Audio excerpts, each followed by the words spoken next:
Sorry, doctor Abdul high, এদের বক্তব্য আসলে আমার মনের কথা প্রত্যেকেরই অত্যন্ত গুরুত্বপূর্ণ। এছাড়া যারা বক্তব্য রাখছেন তাদের কথাও আসলে গুরুত্বপূর্ণ।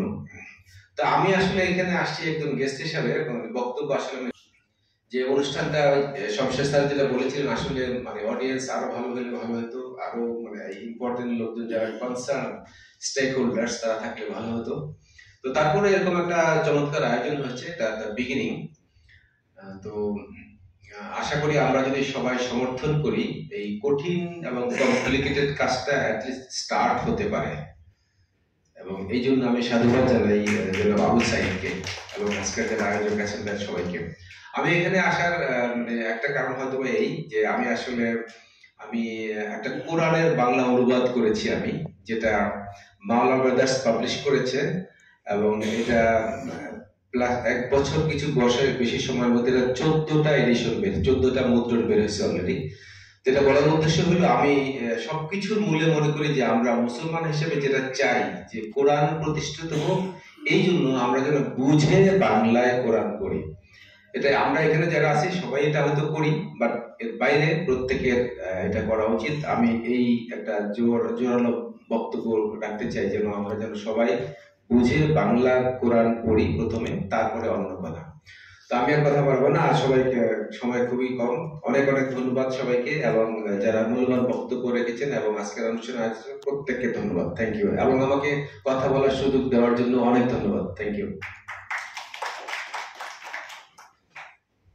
ধন্যবাদ আলাউদ্দিন স্যারকে।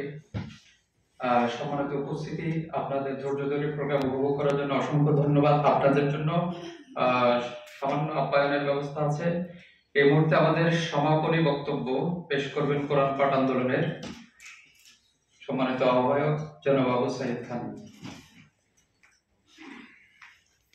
আমাদের সীমিত সাধ্যের মধ্যে আমি চেষ্টা করেছি, আমি শিক্ষা উপদেষ্টাকে চেষ্টা করছি, শিক্ষা উপদেষ্টার অ্যাসিস্ট্যান্ট সহকারী আছেন প্রফেসর আমিনুল স্যার, তাকে আমি চেষ্টা করেছি, এনসিটিউট চেয়ারম্যানকে চেষ্টা করেছি। তারা সবাই জানেন বিষয়টা, এটা আপনারা নিশ্চিত হতে পারবেন।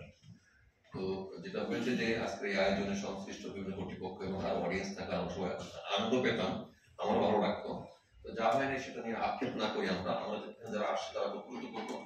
আমরা এই বিষয়টাকে এই জার্নিটাকে, যেমন ধরেন এরকম ঘুরি ঘুরি এক্সাম্পল আছে, সবকিছু দেওয়া সম্ভব নয়।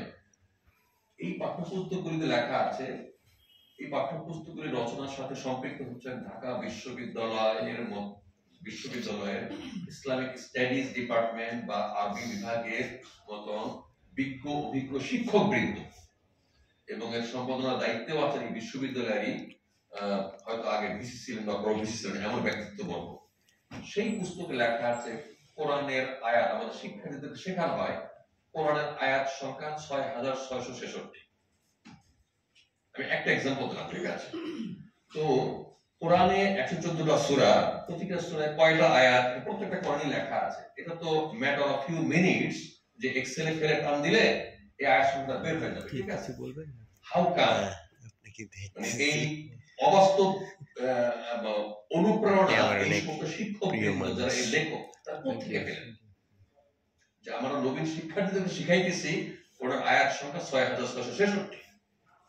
তো তারা নিজেরা কি আসলে যাচাই করে নাই কখনো এটা যে একটা সূরায় 2টা আয়াত, একটা সূরায় 5টা আয়াত, একটা সূরায় 50টা আয়াত, সব যোগ করে কতগুলি আয়াত হয়?